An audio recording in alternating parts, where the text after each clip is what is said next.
I'll call this meeting of the Champaign-Urbana Cable and Telecommunications Commission to order on July 21, 2016. Don't we wish it were January and warm?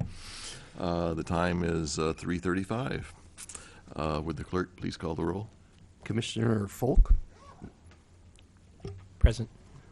Commissioner Wadsworth, Present. Commissioner Panupabi, Present. Commissioner Cinder, Present. Commissioner Rosales. Here. Karen Walker and Chris Foster both notified the chair that they would be absent, and we have a quorum. Thank you, Jake. The next item on the agenda is modification and approval of the agenda. Does anyone have, yes, Peter? I would just, I'm not moving to Oh, modify. I saw you were going for your I was just going button. to move to, maybe I don't have to move anything. Okay. Are there any modifications? Any changes?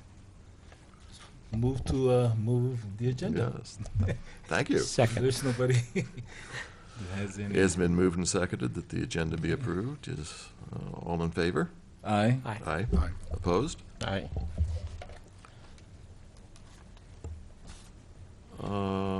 Next is the approval of the minutes from, let's start with, which one's on here first? October 15, 2015. Are there any corrections or comments? I should note Janet Ahern's name is misspelled. It's A-H-E-R-N. Okay, I will make that correction and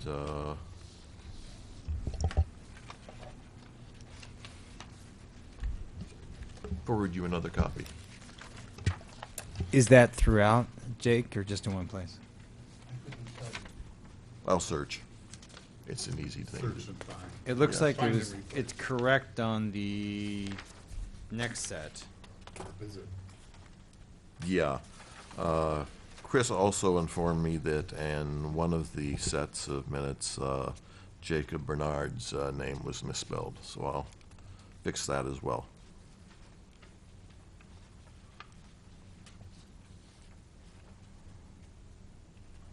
Is there a motion to approve?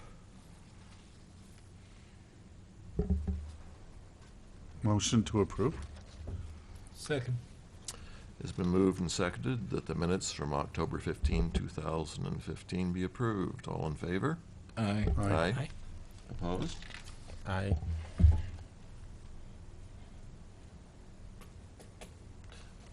Is that in opposition to the approval of the minutes or agreement? Agreement, okay, thank you. Just clarifying.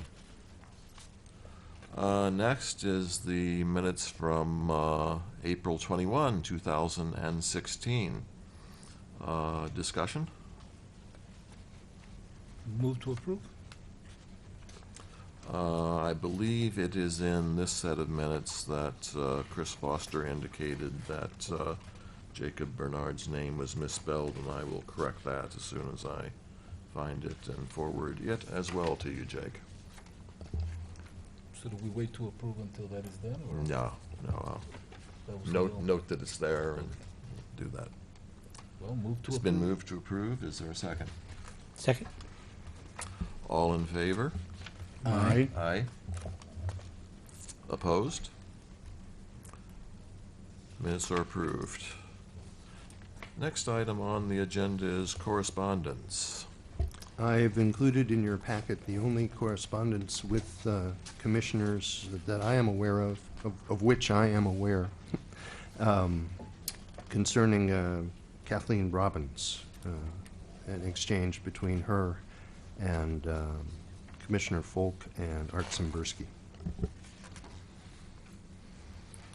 Do we know at all whether that was resolved? I didn't hear back, as far as I know, from This Kathleen. is the last I heard. Okay.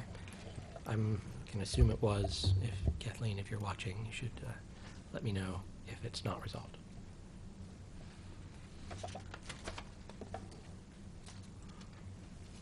I also received communication as chair from a subscriber to Comcast. I thought I had forwarded that on, but apparently I missed it. Did I forward that to the commission? I Or thought you did it. It Okay. was a while ago, wasn't it? Yeah. Yeah, it was a while ago.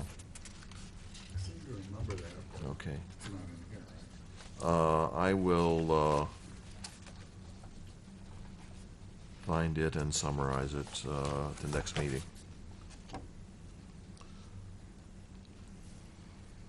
Any other correspondence, Jake? Thank you. Reports, staff reports. That appears to be me.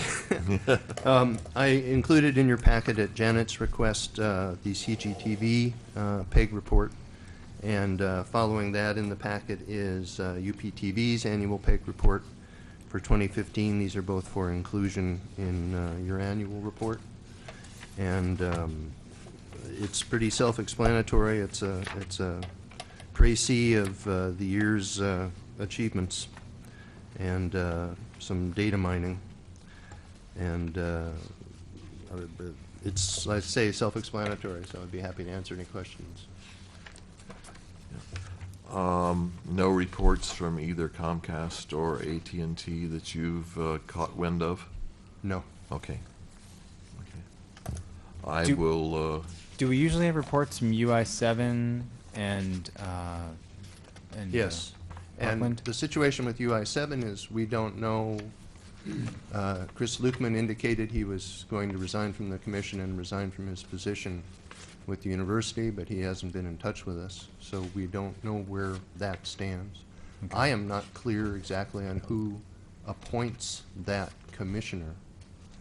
I'm assuming, I don't know if that's a I university believe- board. I think it would, it's specified in the city code who appoints that, I believe. Yeah. And I don't recall off the top of my head. Yeah, I don't either. But it's someone at the university, of Yeah. course. But yeah, all four stations theoretically present an annual report. So. I'm more concerned about our, just in terms of input into the commission's report. Yes. I will make inquiries of AT&T and Comcast about their annual report. AT&T's is normally filed directly with the state, and we get it from the We get a- ICC we once get a they get it. copy. Yeah. I believe a courtesy copy to the mayor's, I recall.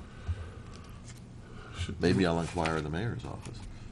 Would you like me to be proactive and look into the University of Illinois and how that's Sure. done? I'll be Sure, glad to do that'd be that. great. I'll get right on it, I believe it's the College of Communications. or media. Yeah. You, perhaps just an email to Chris Lukeman would be the place to Yeah, start. I'll start with him first and give him that courtesy.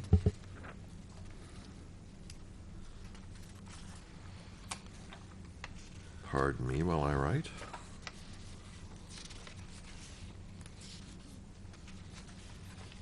Okay. Since we have no operators present, there are no operator reports to give, apparently. Yeah, I wanted to just spend a few moments looking through the yeah. the UPTV annual report and see if there was anything specific that you got that you'd like to highlight, Jake. That I'd like to highlight. Yeah. Anything? Well, this is pretty much a distillation of a lot more. So this is what I would like to highlight. I guess all these numbers basically add up to the fact that in an average week during 2015, UPTV provided 36 hours of government and educational meetings and high school sports and 64 hours of public produced or sponsored programs or UPTV staff productions, which rounds out to a nice 100 hours a week of that material, which we're very proud of. I think the volunteer involvement in terms of recording public forums and events of that nature really picked up in 2015, and that was something that I was very pleased with. This long list, the Muhammad Aquifer Forum, the drone warfare program, the mass incarceration, the building of the new Church of the Living God, they're all of those are a direct result of our volunteers going out and capturing those. And so definite tip of the hat to our volunteers for that. And also a tip of the hat to Jason Bernard and Jason Liggett, who won awards for their productions in 2015. That's about it. I noticed I compared these with the previous years, and the length of meetings has gone up. I don't know if that's like inflation. It's always bound to happen or not. Now, is that UPTV meetings or? No, City of Urbana, Park District. Oh, Library. meetings in general. Meetings in general. I see. I see that a low-power television station in Champaign has received permission to rebroadcast several programs. Saturday mornings between 9 and 10. It's owned by Sandra Otten. Broadcasts out of her office in Champaign. It's got I think a 2 or 3 mile radius broadcast area, and in satisfaction of her public affairs requirements, she's running 4 of our programs on Saturday and Sunday morning. So. Super. Who carries that? It's this low-power television station. And UPTV carries that? No, they are carrying some of our productions. You would need a it's over the air. antenna, correct, to pick up the low power station? Yeah, I would imagine. It's more like radio. So you know. cable and AT&T wouldn't carry it. So if you have those, Though they can carry it, and they might even carry it. I haven't checked, but because it's broadcast, they are Locally. permitted to carry it. But I don't know if anyone has chosen to pick it up. if you still have a television with rabbit ears, you might be able to catch it. Well, that's it's actually I- coming back. Yeah. You can get a fairly good amount of content with high def antenna. That's, it's no longer rabbit ears. It's now, though rabbit ears I think will still work. The circular one? Now they're usually little panels, and you can mount them on your wall or stick them out your window. stuff Or like it can that. be a pretty long array too, but Yeah. the panels are more common. This is WBXC, but do we know if it's a high def? I doubt they'd have a high def broadcast, because I- that's such an expense. I doubt it. And, Okay. And certainly our programs are produced in SD. So Right, doesn't matter much, okay. Interesting. Well, thank you. I think, for the viewing audience, that's something that Yeah, that's a some milestone. Urbana residents near her home should be aware of. Champagne, is that correct, Jake? Yeah. It is in Champaign, but Yeah. I'm presuming that Oh, Champagne. I don't know if the radius extends to the city limit of Urbana or not. Well, we certainly encourage all the viewing audience who have antenna TVs to try to find it. Yeah. I'm old style and have a rooftop large antenna, so maybe I can go out there and take a look. Any other questions on the operator reports? Yes. It's not really a question, but I was thinking about the continue. I tried to look to Urbana Public Television activity during last year, mostly to the section working with the youth and young adult.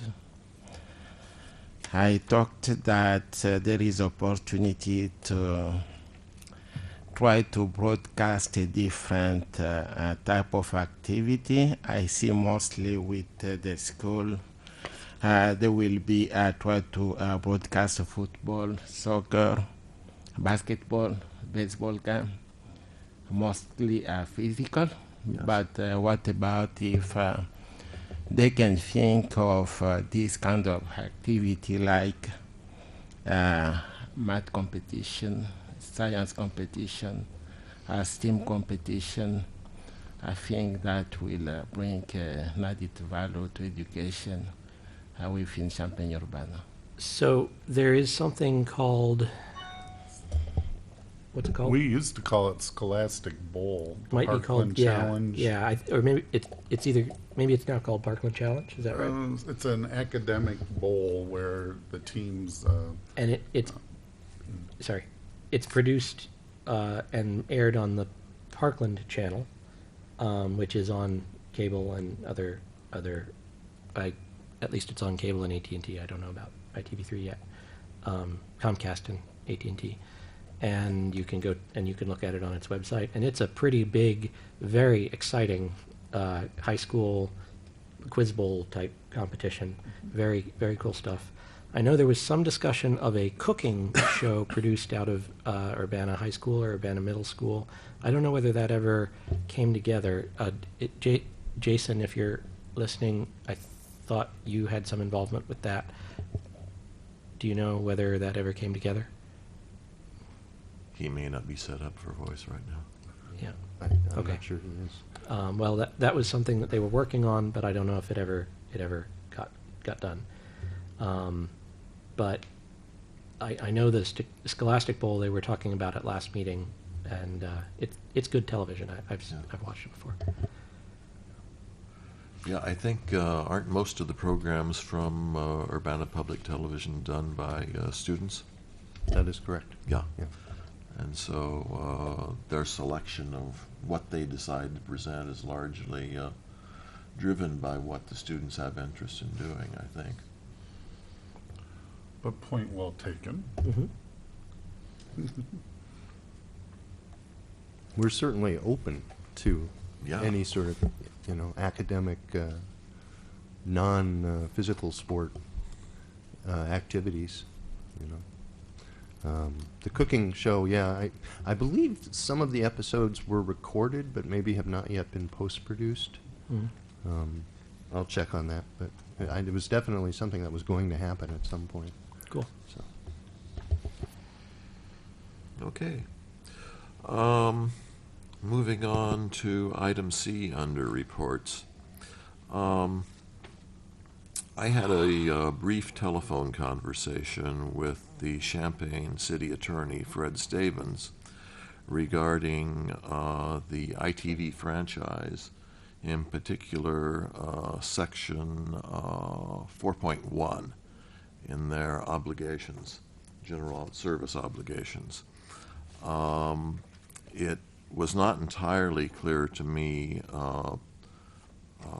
in the past whether those obligations were in addition to the 50% build out as required by UC2B, or whether they were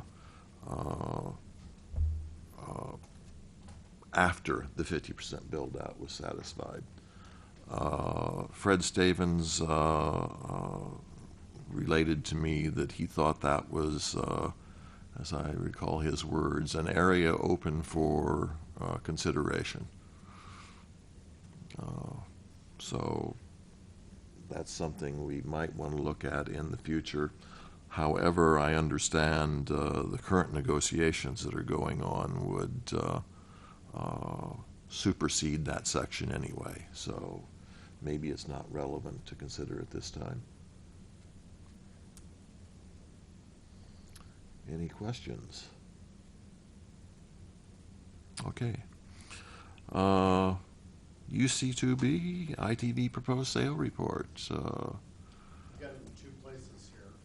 It's also under unfinished business. Where do you The unfinished business was there solely because I forgot to discuss it under new business last time we went through this. So this is your spot.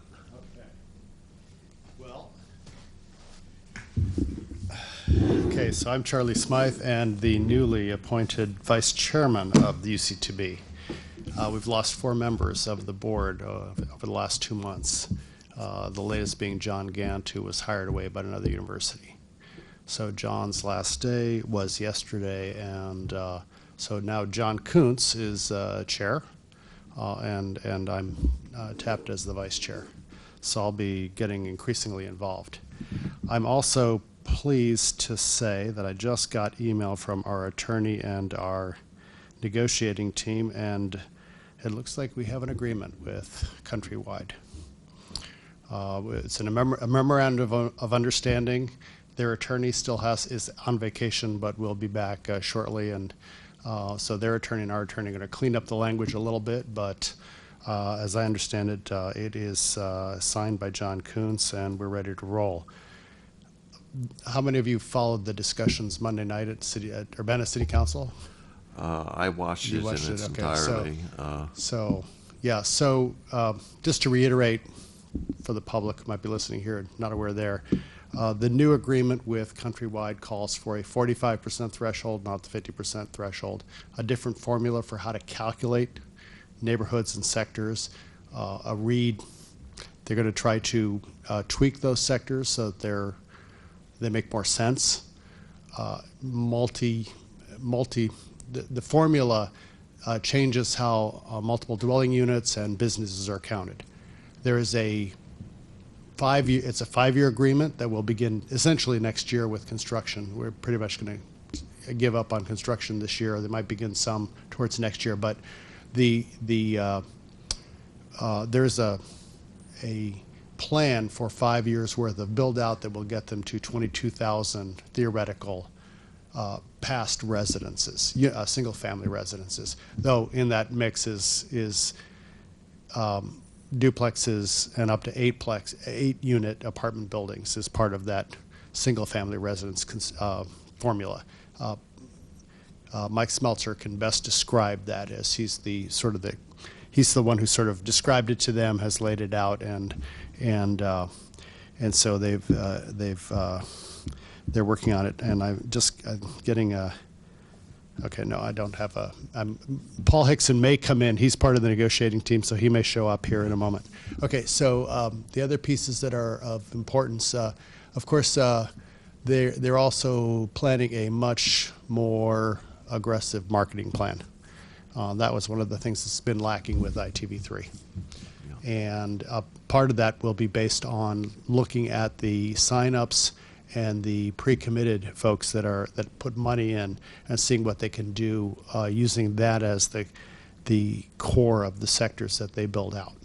I'm trying to think if there's anything else that I really should say here. Why don't you throw me some questions and maybe I'll fill in and I'll bring up. Let me bring up some of the agreement that I can talk about here. Okay.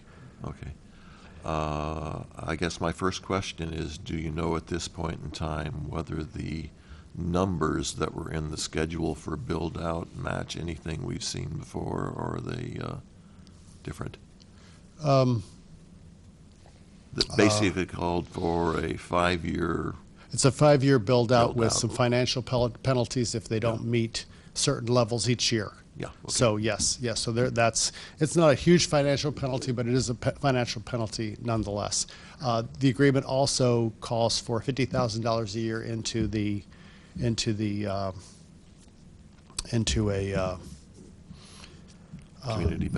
our community development fund. I'm still reeling from being out with. I've been doing a bicycle education class at the Park District all week, and it was really hot this morning.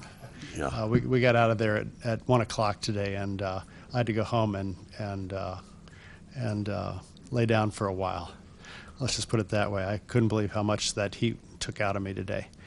So the Community Development Fund. So and they're going to, our original agreement with ITV3 had it end after 5 years and at much less funds. They're going to do another full 5. They're committed to 5 more years at $50,000 a year for that fund. They're also providing some funding into to the UCTB board itself to help with our research component. We have a number of research projects that have been started with the university, as one, US Ignite being one of the examples.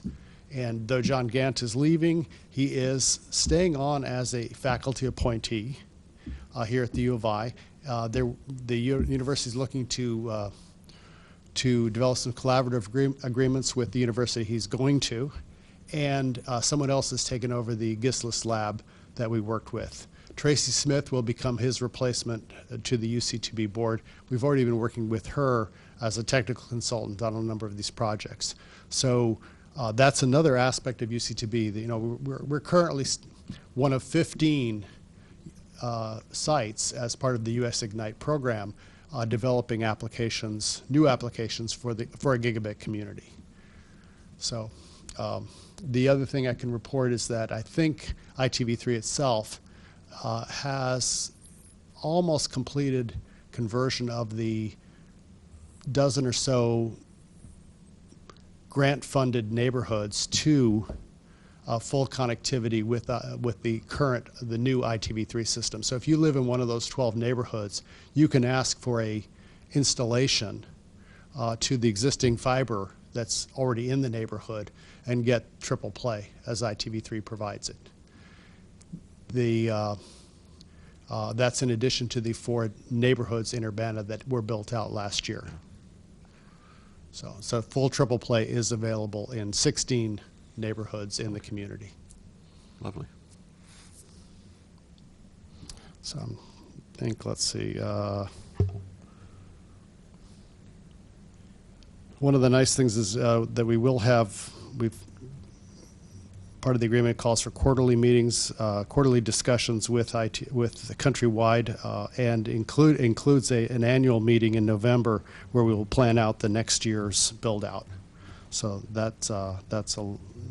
we're building in more communication with the private partner. That's one of the things I think that was lacking with ITV3. We just didn't. We really had a lot of trouble communicating some of the issues with them. Let's see. And of course, the last bit of business, assuming that everything goes through City Council, will be that we will need to get NTIA approval of the transfer.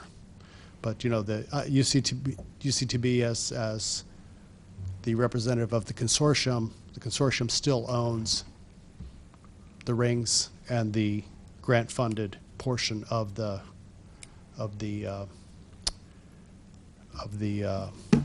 network. Now, this memorandum of understanding also allows us a 90-day period to go out and shop the network. We have an option here. It's sort of a two-forked agreement. So there's one fork that has us developing this with Countrywide. Looks pretty good, but it also allows us to take a step back and look at an RFP or maybe more requests for information, but to see if there's somebody else who wants to come in and could do a better job, potentially than Countrywide.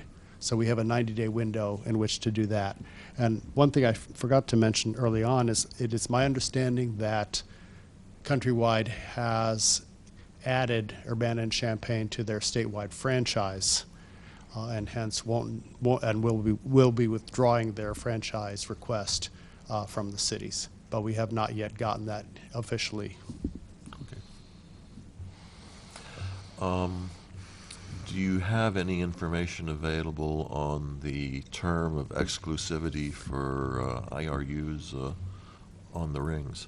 Okay, so the current agreement, basically, again, it is essentially a new 5-year agreement. Okay. So we'll run through 2022. So the current arrangement gets extended to, gives them basically a full 5-year construction period.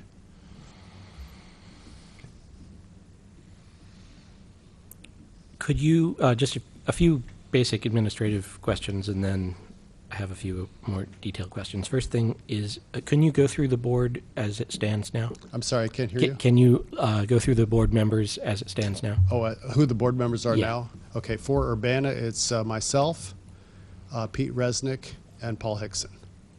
For the university, it's Tracy Smith, Mike Smeltzer, and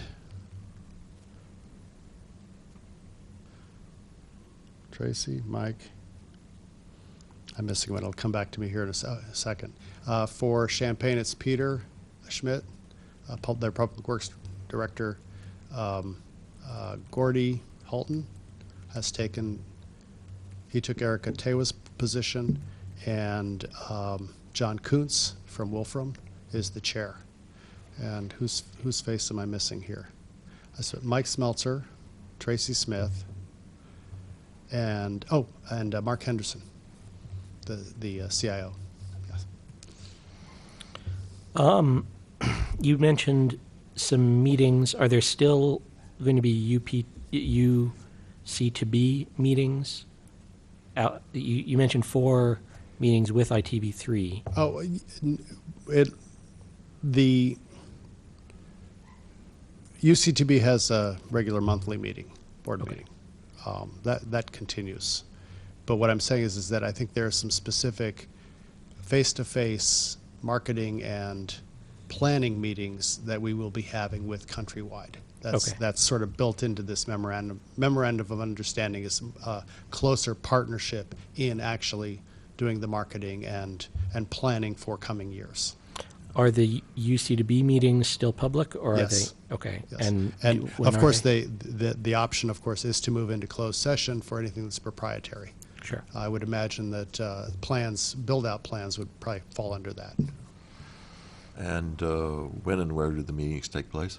Most of them take place at the Public Works conference room in the parking division building that they've got in North Champaign. And when are those, or how can It's the the public last find? Tuesday of every month at 8:30 in the morning. And they should be on the website. Okay. I think they've now cleaned that up, and they show, I think the agenda, past agendas and the minutes are there as well. The published Excellent. minutes Great. are That now was there. one of the concerns from the past, When you say the website, you mean UC2B's website? UC2B's website, yeah, which is uctb.net. I think so. Okay. Okay, so you now on to some of the details of what the new kind of structure is. You talked about a right of first refusal, and that's 90 days from now, or from when the councils approve it, or what? There's a 90-day window here. I don't know when it actually starts, but it's Okay. part of the memorandum of understanding that we have 90 days in which to exercise the right of first refusal, and we do have a number. One of the things that was holding us up before was that we weren't getting an actual number for the Champaign-Urbana portion of the network. So in the Urbana meeting, it sounded like that number was about $8 million. It's 8.2. Can you talk about what that is? So what in the end, in the conception, is the Champaign-Urbana asset that you're buying? Because, I mean, the community institutions, in theory, still own the backbone. So just in your own words, if you would, please explicate what that is. I don't know all the full details of what exactly is enumerated in there. That was one of the issues that had to be cleaned up in this MOU, was the actual list of assets. Okay. But it's all the new equipment that they've put in, all the new wiring that they've put in the ground, IRUs that have been developed. Okay. That's the main 3 pieces. Okay. Is that list of assets going to be public? I do not know. Okay.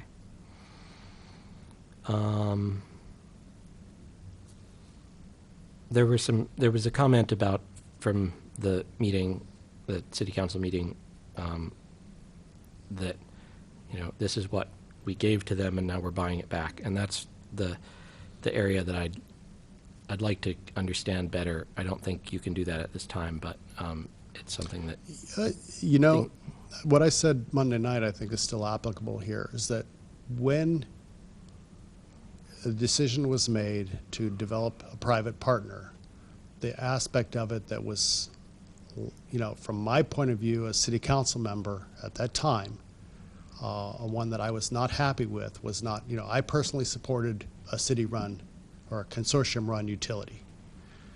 That was not the model that was selected. The problem with the private-public partnership is that you end up having to buy back the IRUs, that ability to use that indefeasible right to use this stuff, the IRUs for 20, which are these 20-year contracts, and that's the value of this network. Yeah, and so you end up buying back your own access that that companies have put in. When you think about what's been spent out there, we know the neighborhoods that were built are worth, $250,000 to $400,000 for each of those that was developed, plus the hardware behind them. So there's several million put into the neighborhoods that are developed. You can think about the new equipment they've got. They had to replace some of the equipment. They've had to upgrade other equipment. They've had to maintain fiber and so on. And they've had to develop some other things. So yes, you are buying back some of some of the stuff you theoretically own, and that was the risk that was taken going into a private-public partnership.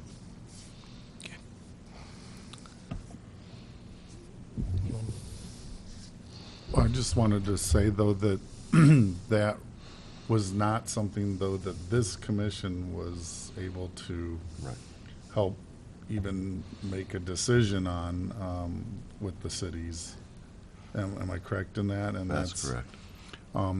That was, kind of what we thought would be a good use of us, but that was before I ended up here as well. But yeah. is it there was- anything more to say on that? No.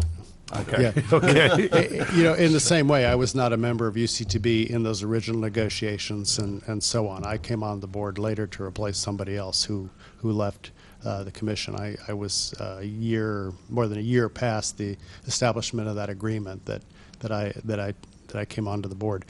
The other communities have wrestled with the same thing, but the issue of one way to think about it is even if we have to buy back the network, it's not that we'll be buying it back. It'll be a new partner that would essentially have to pony up that money to become our private partner.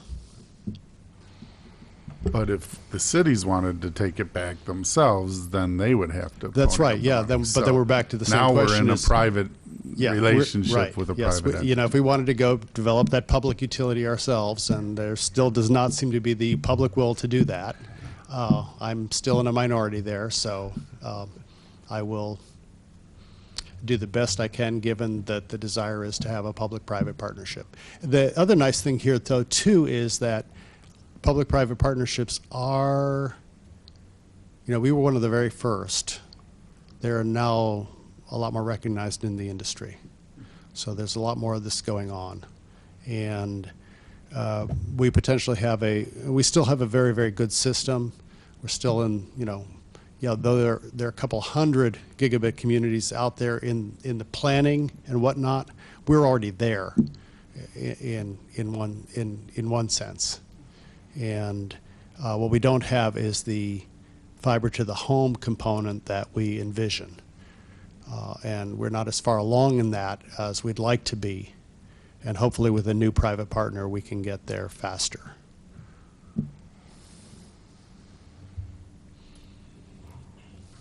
Yes, Rosberg. Yeah, I have a question to ask about the new partnership with a countrywide broadband company. One improvement, as you say, that we are looking to have is to build more communication with private business. So I was thinking about another kind of private business. I'm talking about farmer in the neighborhood of Champaign-Urbana.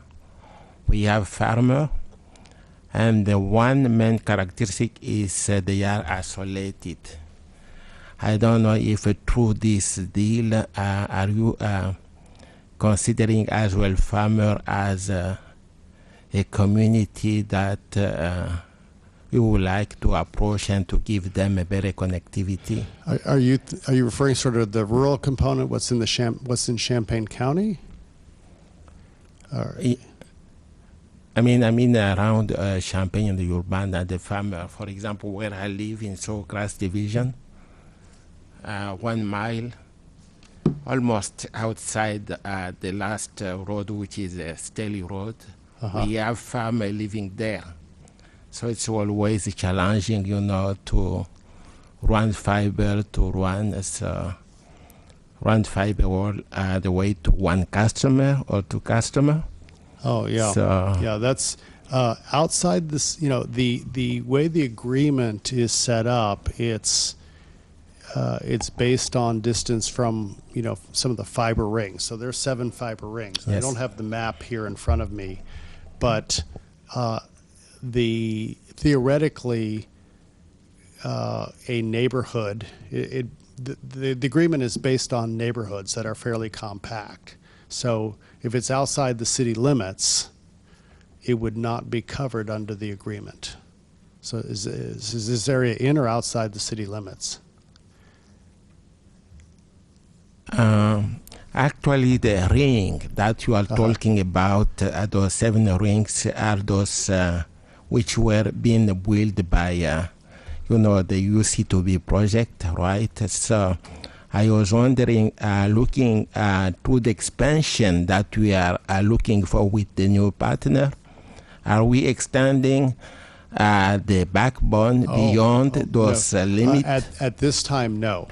Okay. They're building off of the existing 7 rings, and anything beyond that would be a completely new agreement, or it would be up to them. I mean, they could expand it on their own, but they would have to have some kind of financial reason to, business reason to do that. But yes, they would be able to do that. I mean, if there was a subdivision out there that had enough customers and you had a developer maybe willing to help lay part of the fiber, I can see them providing that kind of service. But that would be a direct agreement with the with Countrywide in this case if they're successful. One of the things I should say is that we do want we had worked out better ways, better mechanisms with ITV3, the existing company, on getting in there and looking at new developments, new businesses and whatnot, to be pre-building, say for example, and the new company is much more interested in that kind of, if a new subdivision is going up, let's be in the ground at the same time as everybody else. So. I do have one request for you folks, and I'm going to mention it to, I know it's an interest of several city council members, is we need to look at build once or dig once type policies. We have right-of-ways that are extremely crowded now. There are 3 or 4 or 5 fiber lines running down Florida, for example, on the north side of the road, and each one has been messier than the one before it in going in. So a lot of complaints there, for example. So we probably need to start talking about a dig once policy, and that might be a role for you folks. So the city of Urbana already has that in some of its legislation with regard to duct that people are putting in. Have you looked at that? Well, the 3 or 4 different companies went down Florida Avenue all within the same year, each putting in new fiber. So, it didn't apply to them, and it probably should have. We Yeah. need something that would have applied to them, for example. Because like each construction was messier than the one before, deeper than the one before, and so on. 2 or 3 Are you looking sewer for, lines were cut, and sidewalks were destroyed, and yeah. Are you looking for some sort of recommendation from us or? We're just starting to talk about it. Yeah. It came up in discussions Monday night. Yes. So we just need to start thinking about that and think about who's gonna start that. Clearly, it's Public Works, and but if somebody, again, it takes somebody's time and some people's efforts to get out there and find out what's out there and figure out. I know that Next Century Cities has some resources that we can tap that I've seen on Dig Once policies. So that would be my personal starting point for looking at that. As a first step, would it make sense for us to invite somebody from Urbana Public Works to speak to how that policy, if it exists now, is implemented? Would that be something at the next meeting we want to That does incorporate? sound like a good first step for us, yes. Okay. Yeah. Yeah, you know, our Public Works Director's on vacation, so we haven't been able to really start discussing with them, so. And I mean, and I'd be thinking this would be 3 for our months next from now. quarterly meeting. Yeah. So we'll give them plenty of lead time. And Geraldo wanted to. Very simple questions, not the difficult, top-heavy technical questions. Oh, good. But, you know, I look at, you know, it's a lot of confusion and a lot of the information is not getting out to the public. And we at the commission, you know, I think we had some discussion in the past few meetings of who is in charge, what's going on, and I think you're one of the first from City Council, Urbana, that has come and clarified some of these issues, and we were directed, I believe, to a website where they had past meetings that we could look at.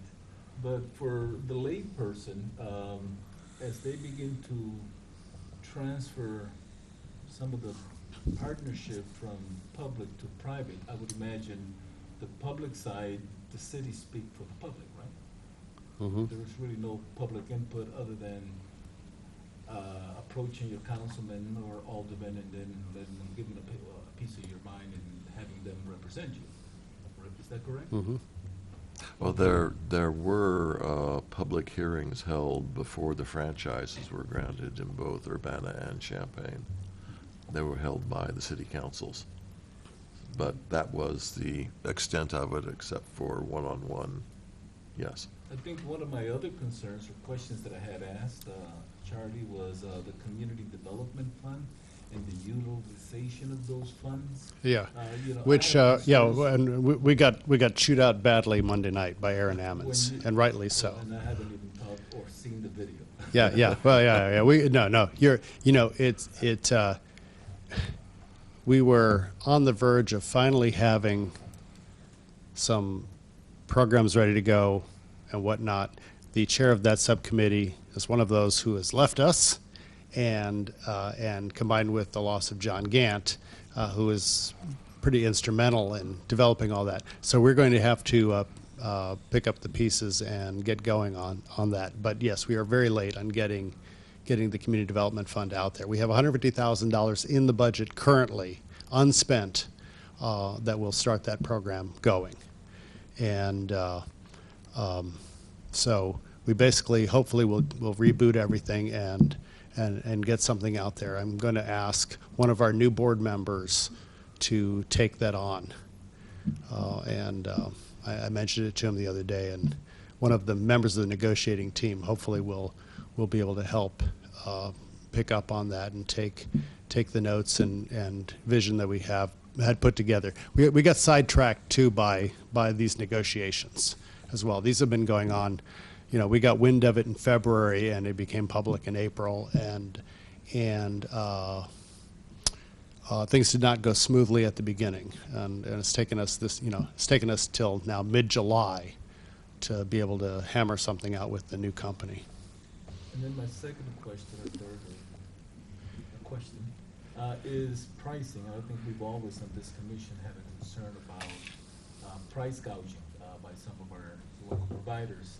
And who would have control of putting a cap, percentage-wise, as to how much these races could be? How often would they be? Yeah, you know, One of the I issues- have no idea how that works. Because I think one of the issues that this private entity had was that the price cost effectiveness of keeping it alive was getting out of hand, and they needed to raise the prices. And I said, well, I always thought it was going to be a free system, you know, for the community and for especially the underserved communities. And these underserved communities, is kind of funny, at least to me, that you have the wires there underground, but I don't think anybody's really tapped into them to begin to access them, because there is a digital divide, and that's where that community development Right, yeah. really lies. So it's like, you know, you have a land, but and you have oil under the land, but you haven't tapped to it, and then you get these private companies already tapping into the oil well and beginning to siphon all that oil and begin to profit, and then there's no control as to how much they could charge once it gets tapped into. Yeah, So that would be one of my concerns as a citizen, as a community member. Yeah, one of the things All we this- should put that on the next agenda too, I think. hopefully for you folks to talk about, because I think by then we'll have a new partner by then, I hope. One of the things that Countrywide mentioned was getting involved with the federal program that helps provide connectivity in certain circumstances, and developing pricing. You know, what is the cost of if you're in one of the underserved neighborhoods, for example, where there is existing fiber, what's the cost of getting a connection? And you know, what is a monthly minimum rate? I think is it AT&T or Comcast that has Comcast has $10 a month. And remind me the name of that. They have a name for Internet that. Essentials. Internet Essentials. Yeah. Okay. They So just announced a major expansion of that program, by the way, for the public information, that it used to require that you have a student on the free or reduced lunch program in your household, and there were some restrictions on when you can sign up if you already had Comcast, like you can't for 90 days. So you would have to be without internet for 90 days or in order to sign up to the program. They've done a major expansion of that in coordination with the FCC's new landline or lifeline stuff for broadband. And so now, I don't remember what the new restrictions are, but they have been loosened from, people now have access even if they do not have a child in the free and reduced lunch program. There are, of course, new restrictions on that, but I don't know what they are. And also, I think they've loosened up the restriction on having to not have internet for 90 days before you can get their service. it's my understanding that Countrywide is interested in pursuing something similar, and that they were going to look into it. And so that's something we need to develop with them. Cool. You know, the other thing too is that, and this came up in Monday night's conversation. I don't know how to tackle it, how to deal with it exactly. Not all of the underserved neighborhoods got connected with new fiber. So, you know, if those neighborhoods hit the new 45% threshold or whatever, you know, that'll work. We've got a 5-year window here to figure that out. One of the nice things about this network is that most of the underserved neighborhoods that would not necessarily be economically of interest to a company coming in already wired. So it hasn't been that big a deal for ITV3 to go in and change out the electronics or add in the electronics that they need so that those neighborhoods now have the full ITV3 triple play capability. That's not something they had before, but that exists in almost all of them now. I need to get the exact number because I think it's either 8 or 10 of them are now fully wired in that sense. But there are a few neighborhoods, and the Learman neighborhood comes to mind because that's one that we know pretty well. It didn't meet the definition for the BTOP grant to be wired. How would we, if it doesn't meet the threshold, and at what point, if it doesn't meet the threshold, do we do something to connect that neighborhood? You know, and as a government, we're going to have to pony up. You know, if we want it wired, we're probably going to have to come up with some formula to help subsidize it. So, You know. sorry. Yeah, no. I'm thinking out loud here, but so this is the conversation that started Monday night as well. So, this commission has done an annual report most years.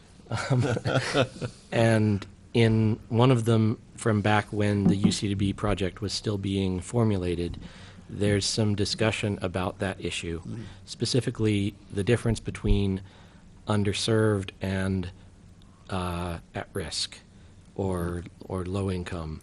One of the interesting things about Champaign-Urbana is that we have there are a lot of the low income people in our community live right next door, like in the same census tract as relatively high income people.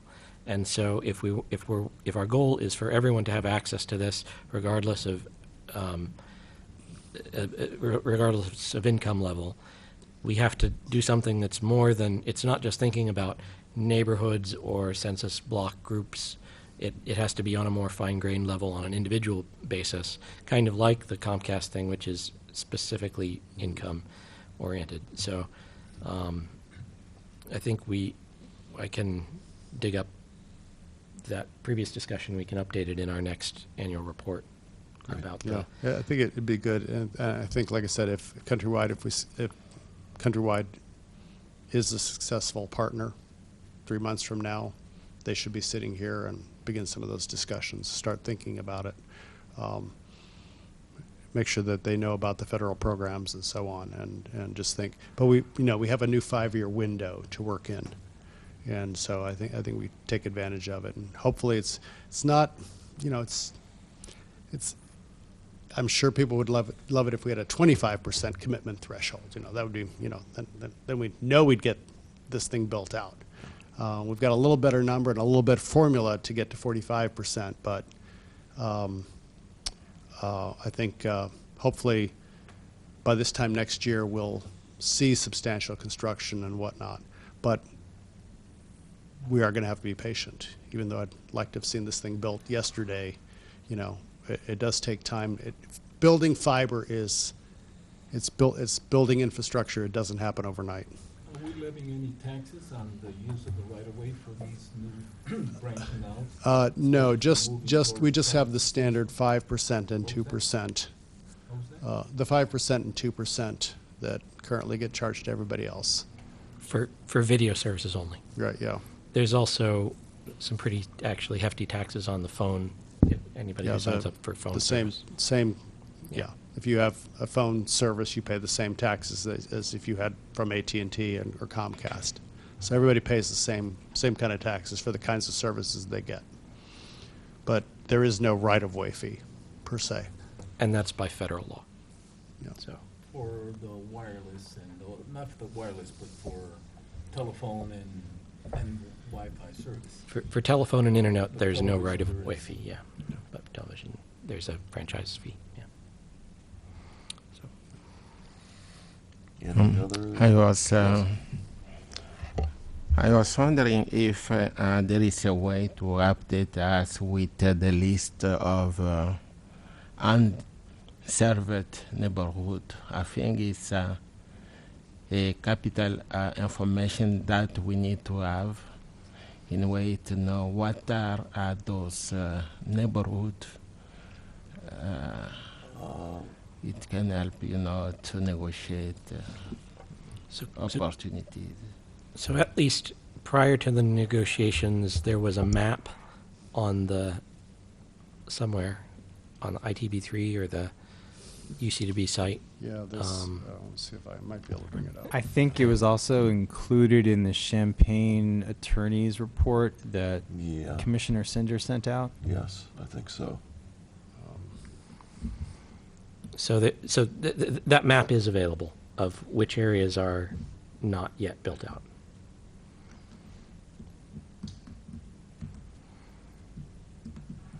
I think I saw the map. I did print it. But like he's saying, he can name a neighborhood. Mm-hmm. Is something I was looking for. Having such list is going to help us, to make some decision. The map is the map, but we can name the neighborhood. I don't remember where the link is to the. I think you actually have to enter an address before you can easily get there. Yeah, well, there's somewhere there was a link to it Yeah. on one of these, but let me just enter an address then.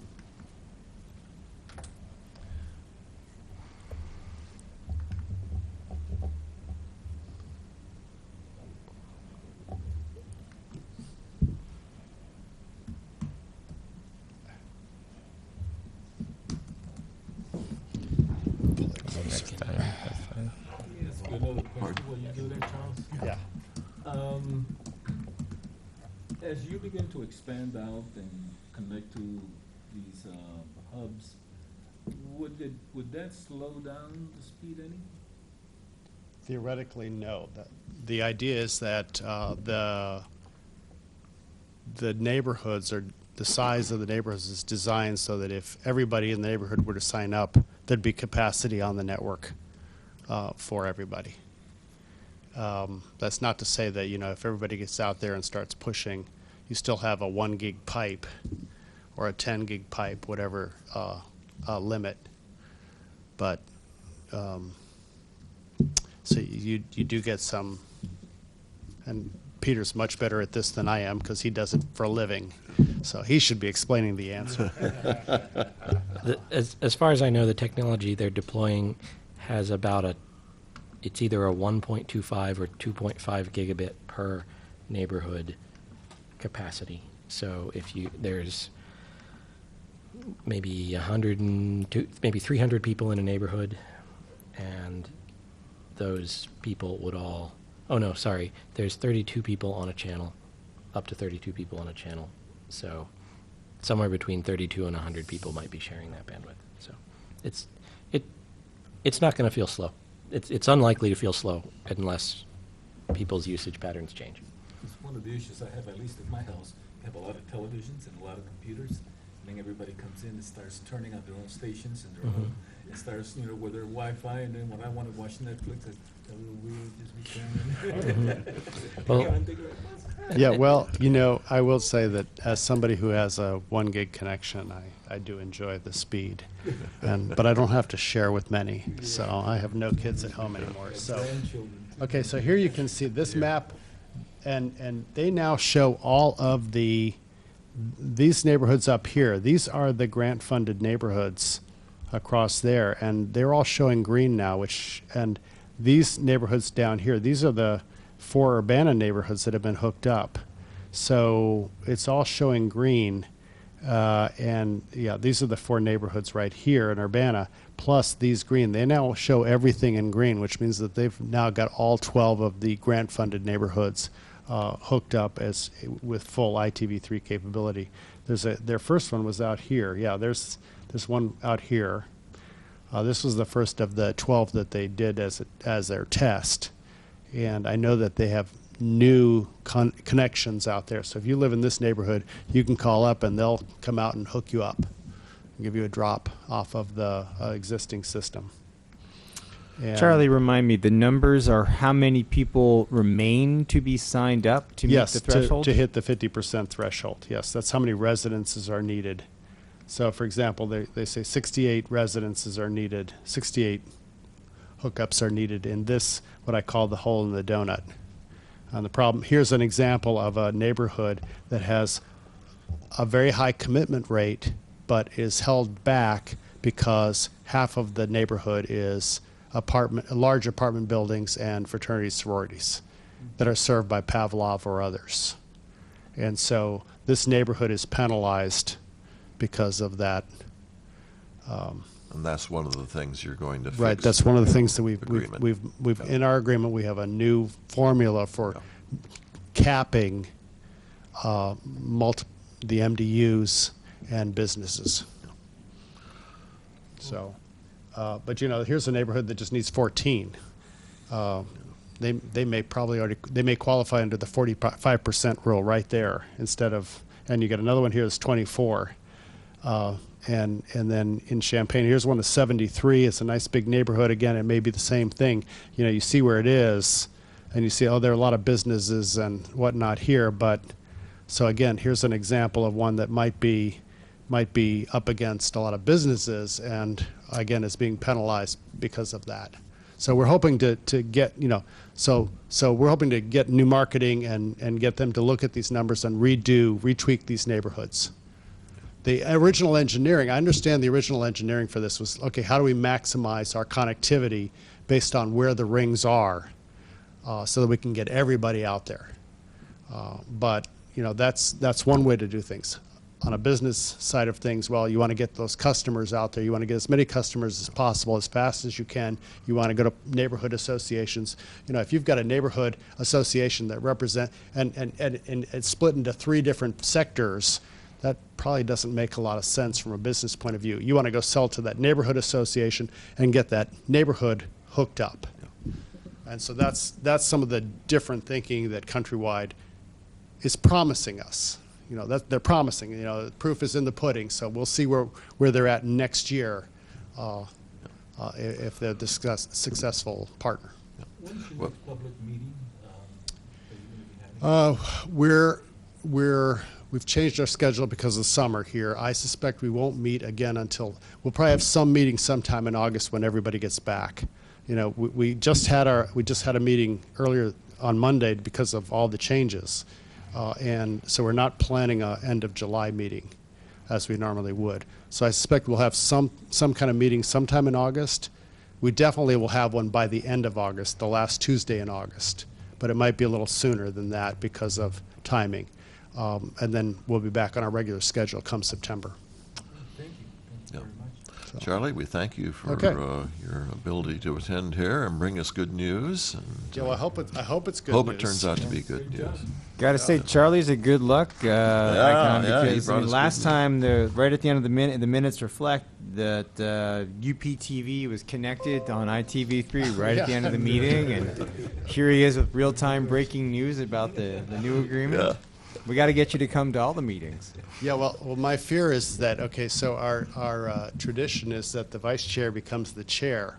So come this time next year, I will either be the goat or the or the savior or something like that of this system, you know. So, you know, I'm hoping that we will be able to share a lot of credit and progress in a year. So, otherwise, my head will be on a platter, I suspect, somewhere. Okay, thank you. Thank you very much, Charlie. Okay, thank you. This is your house, by the way, right? Huh? This is your house. My house? No, that's my seat. Prosper's sitting in it. We're just visitors, squatters. Okay, Okay. we'll move on then to audience participation. Is there anyone who would like to address the commission? Go to the microphone. And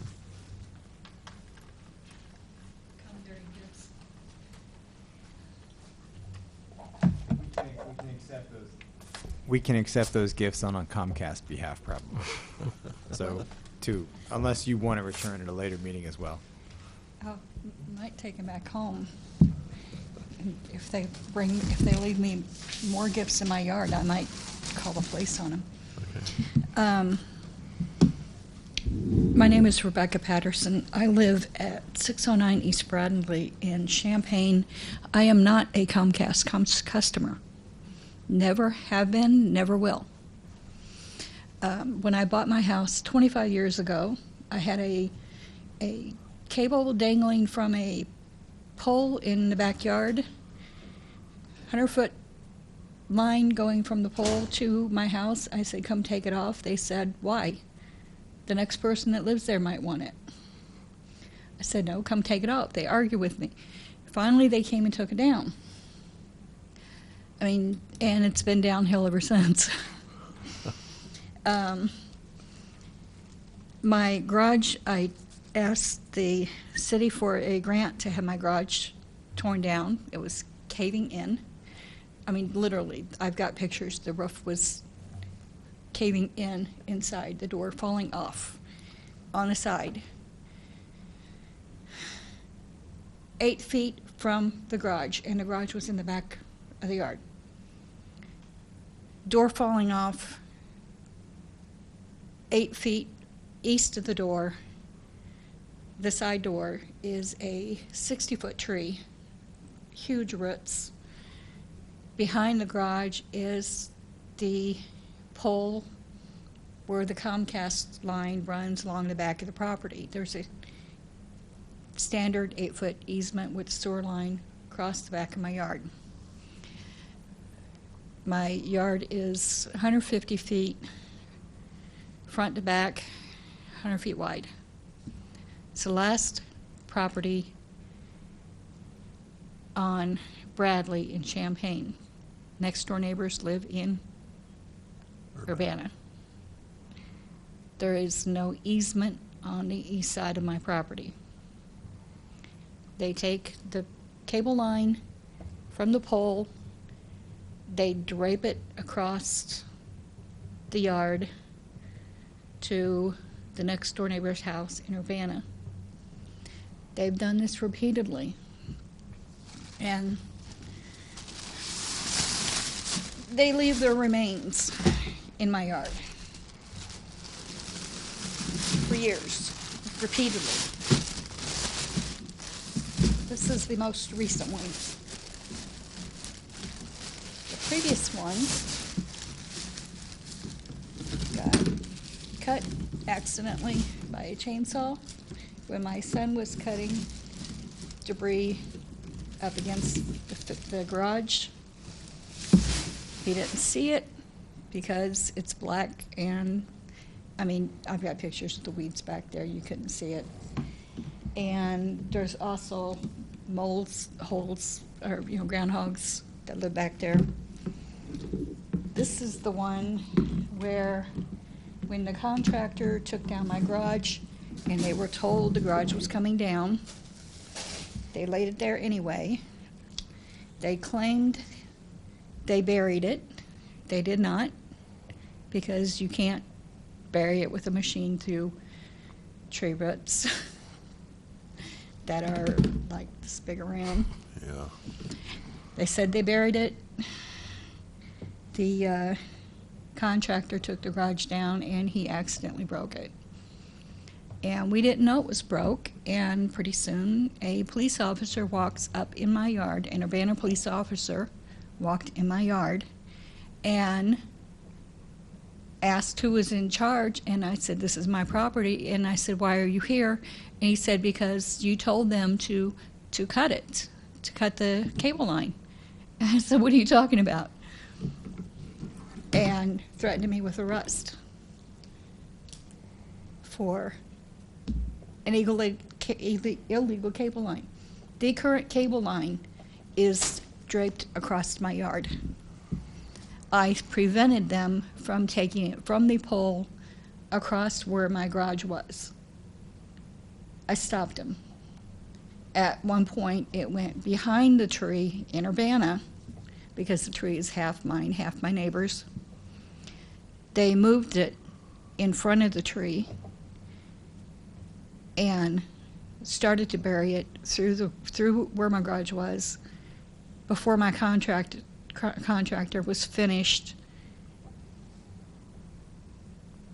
with the landscaping part that he was supposed to finish. And they were going to bury it there in my yard, outside of any easement. And I said no, because then I can't do anything with my yard there. It's been laying there in my yard ever since. They just left it there. Every place I look to do something about this issue with them, ask, am I a customer? I'm not a customer. I don't know who to turn to, what to do. But this is clearly an ongoing issue with them. It's just escalating.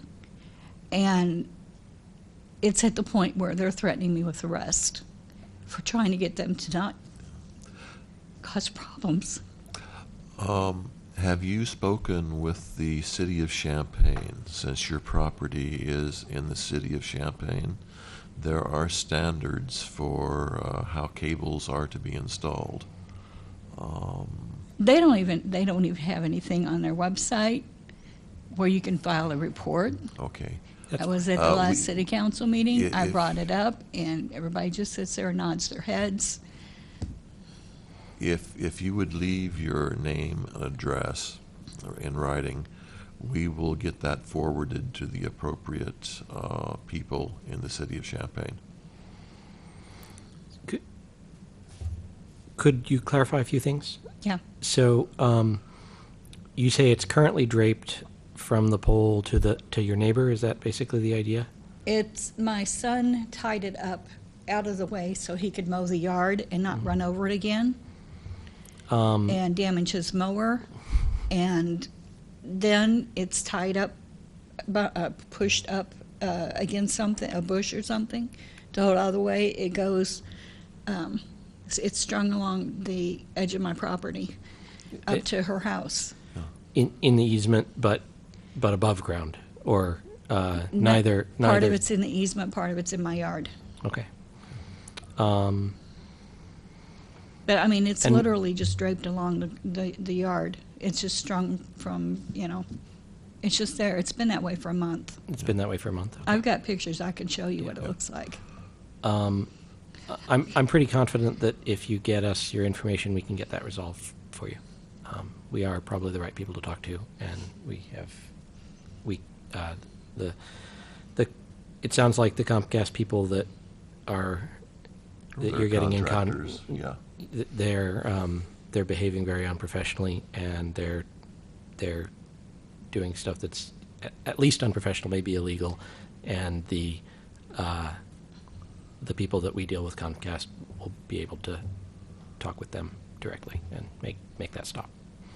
Well, when you have two people that are sent out to bury a cable and they're paid $20 to do the job, and they're giving them no direction, they want to do as many jobs as they can and as quickly as they can, but they're not giving them any direction. Well, that's not your problem. That's Comcast's problem. Right. So, yeah. The easement they're looking for is in Urbana, and my house is not in Urbana. What would what would be the ideal scenario for you in terms of passing the cable from the pole behind you to the west of your house to the house on your east side? What would be the ideal for you? They need to stay out of my yard. At this point, when they're littering in my yard for years now, and I have an autistic son who he mows my yard, and when they're endangering his safety by leaving pieces of cable that is black all over my yard intentionally, I take that personally, because they're doing it spitefully. They know what they're doing. And when they come out to replace a line, and they think that they have no respect for people to just leave it strung all over your yard. This company has no respect.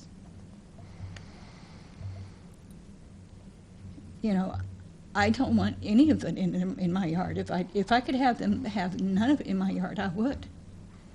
But there's a utility easement that goes along the back of my property with the poles along the back. I don't want any of the rest of it in my yard at all. So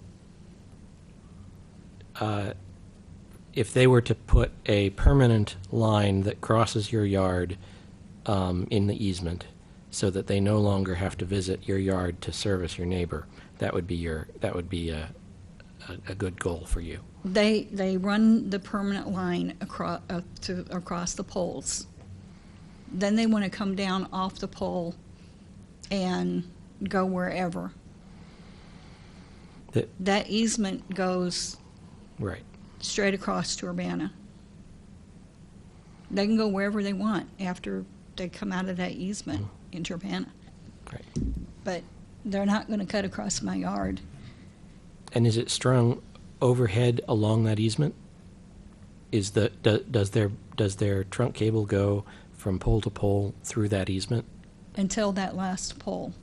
and then it extends beyond that last pole to your neighbor, and that's the line we're talking about? It comes down to the ground. Right. And because her electrical line is buried, that row of houses on Carver, their electrical lines are buried. So they said that her cable has to be buried. Yeah, that's correct. Okay. I think that if you Yeah, get us your if you- information, we'll get it resolved. Yeah. But, Thank you. for coming out. Yes. but yeah, they allege that this orange cable was buried, and I mean, it wasn't.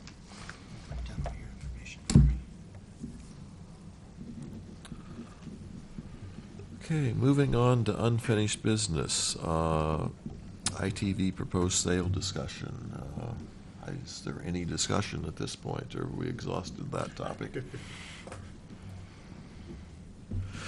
Okay. So, I have one question. Yeah. So, honest with the light or without the light? With the light With the on. light. Now it's on? Yes. Okay. So this commission would not have any supervision, advice, capacity over ITV3, correct? Other than AT&T and cable? It We don't would have any be- oversight over this? As I understand it, we would be in a similar position as we are with AT&T, yes.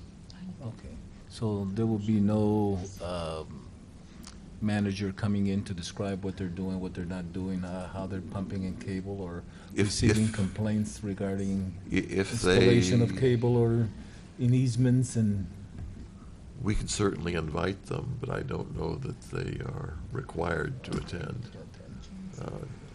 AT&T elects to attend when they are not otherwise occupied. I see. Their representative. He is out of town today, so wasn't able to attend. so this will be for informational only, for us and the audience that are listening. Yes, since they would be operating under a state franchise agreement.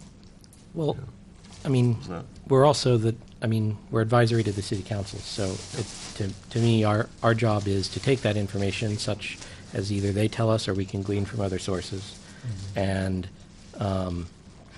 provide guidance to the city councils about issues that are of public concern. So it's not quite as simple as whether we have a direct set of strings that we can pull in the operators. Our job is to represent the public's needs to the city councils as far as these issues of cable and telecommunications go. Okay. And that's not just that's TV, phone, and internet are all in that category. So Cool. yeah. Okay. Moving on to new business, election of officers. We need to elect a president or a chairman and a vice chairman. Did we just elect you, Dale? Yes, we did that, You but did that like last month or something. our rules state we need to do that in every July meeting. Oh, in the July meeting. Yes, that's Well, what, I renominate you to continue on in your capacity. I think you've done an excellent job thus far, and it was just such a short period of time filling up that vacancy that we would encourage as new commissioners and old commissioners for you to continue in that capacity, because I know Peter is not really Viable? or interested at this point, and I know unless one of you would like to step forward and assume those I responsibilities. second that I would nomination. nominate that Dale continue on in his role as chair. okay. Are there any other nominations? Hearing none? Hearing none, yes. Waiting as long as I can. Hearing none? All in favor? Aye. Opposed? All right. For vice chairman, nominations are open. Geraldo? It's an election year. I'm in too many things now as it is. I would love to, but not. Are you right now our I am. vice? Yeah. Is that something you'd be willing to continue with? or- Sure. Yeah, Oh, why don't we, okay. I nominate you for that, please. I second that. Awesome. Any other nominations? Hearing none, all those in favor signify by saying aye. Aye. Aye. Aye. Opposed? Peter, you're vice chair. Awesome. Next item of business is the ITV franchise compliance discussion about build-out, which I think has been superseded by the memorandum of Right. agreement that's been Right. spoken of here today. Moving on to the annual report. I will attempt to get information from AT&T and Comcast through various inquiries so that we can begin work on that. I have separately approached Peter regarding doing the technical and legislative portion of the report, and Andrew about doing research on, Costing. I'll let you go ahead and describe that, Andrew.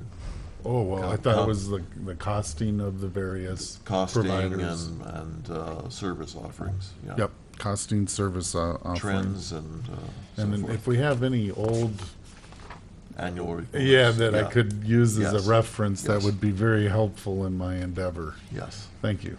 we will look for those. So is that along the lines of what Commissioner Rosales was saying in terms of pricing for, well, you know, just looking at the market and Yeah. what's available and how expensive is it? Yeah, I think that makes Reporting on sense it. and Yeah. exactly relates to what Yeah. Commissioner Good. Rosales was asking about. Yeah. And I had previously sent out a outline of what I proposed for the annual report. Does anyone have any additions or comments to make on that? I just will comment that it's awesome to have somebody wrangling that. That's not Yes. me. You're right. Okay. We will put that on our agenda for the next meeting then, or perhaps call a study session to initiate work on that. Good. Commissioners' comments? Just had one brief acknowledgement.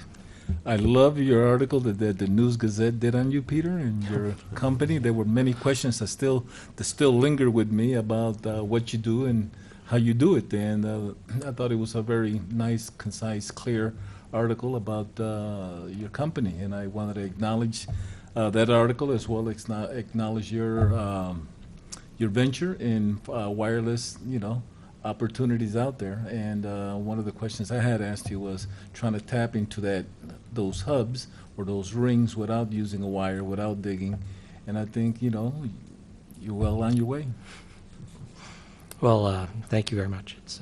It was interesting to read it from the other side of the chair. Also after the interview. Do you remember or recall the date that it came out on? For our viewing audience to Google it? I think it would have been. Oh, really? In the meantime, I'll make a comment about the development of new technologies for watching television. Yeah. There have been a lot of changes in that market over the last few months, and it just continues to get better and better as far as options for over-the-top TV cable equivalent services.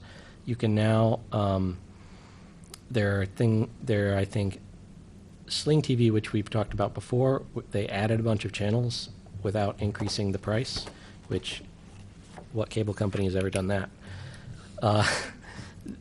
They also now have kind of a bifurcated offering. One of them has ESPN, the other doesn't. You get more channels without ESPN, but you get ESPN with the ESPN.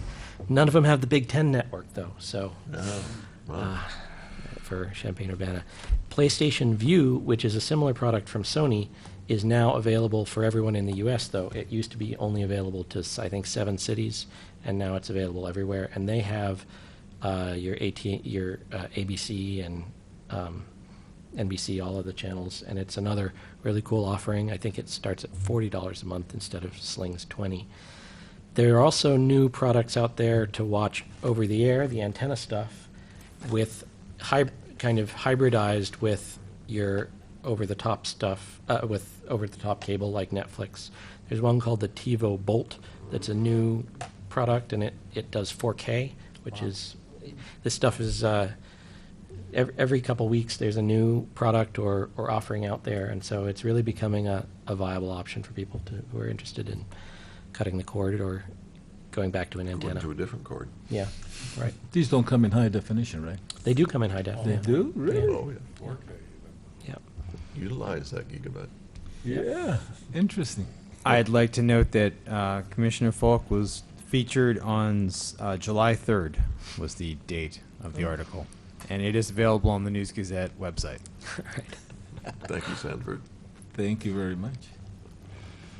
And he also has some experience with wiring or providing service to rural communities. Yes, we do. As well. Yeah. Yep. Any other comments? Our next meeting will be on October 20th at 3:30 in the afternoon here in the Urbana City Council chambers. And with that, this meeting is adjourned. Thank you. Thank you.